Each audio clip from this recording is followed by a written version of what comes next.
On Nepal's side, the impact has been, not very significant. Besides the notable tremor that we felt as we woke up to Tuesday morning, a notable quake.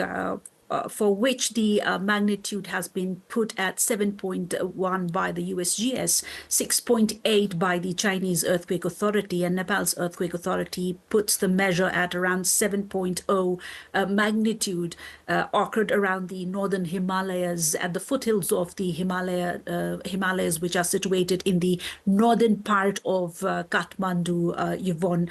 The tremors were quite notable, significantly in the Everest region. That's the highest region in the entire world, and to around what you call it, 200 around 400 kilometers away in Kathmandu, where I am right now. The tremors were quite notable to push people outside their house as they walk to a beautiful morning here. However, given the remoteness of the area that the Everest region is, the damages on Nepal sides have not been very significant. However, a few districts, 7 to be very specific, 7 hilly districts around the area where the earthquake occurred were affected. And there have been reports of a few damages to properties in a few rural municipalities in the eastern hilly districts, Yvonne. However, no casualties have been reported. And since the area is very sparsely populated, and even the structures that are there are made of materials that are not life-threatening, there have not been reports of any casualties in the region, Yvonne. And what rescue efforts are underway? Is it a very remote area where there are challenges in reaching those affected? Yes, as I was telling you, the earthquake occurred at around 93 kilometers northeast of Lobuche area in Nepal. And this area is somewhat 80 kilometers north of Mount Everest, right? So it is the very highest part or very mountainous area here in Nepal. And these areas are, the least habitated areas with near to no populations habitating these areas.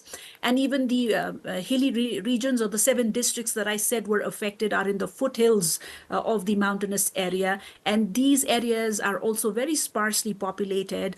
Many are not connected to infrastructures, roads or even electricity. So we are really not, the authorities are not connected to these areas to get very quick responses or informations. However, the authorities have been very quick in mobilizing the security agencies, the Nepal police, as well as the armed police force, and even the local bodies there to get the informations and the account of the damages that have incurred. However, even after around 10 to 12 hours now, we haven't received any such informations of very severe damages in the area, besides the demolition or damages to a few houses in the districts of Songkhla Sabha, Ramechhab, and Kimanathang, nearby the Everest region, Yvonne. And just finally, what can you tell us about the aftershocks that have been felt in the region? Have they been very strong? Not very strong or significant, Yvonne, but since the earthquake occurred in about a depth of 10 kilometers, experts have certainly urged for caution, because they say this also opens possibilities and potential for severe aftershocks, because it is occurring in about a depth of only 10 kilometers. So far, we have had several, more than 2 dozens aftershocks in the area, but they have been very minor. The highest measuring up to 4.4 magnitude in the Richter scale, Yvonne. Shivanee Thapa, thanks so much for updating us. Really appreciate your time. Thank you. Thank you, Yvonne.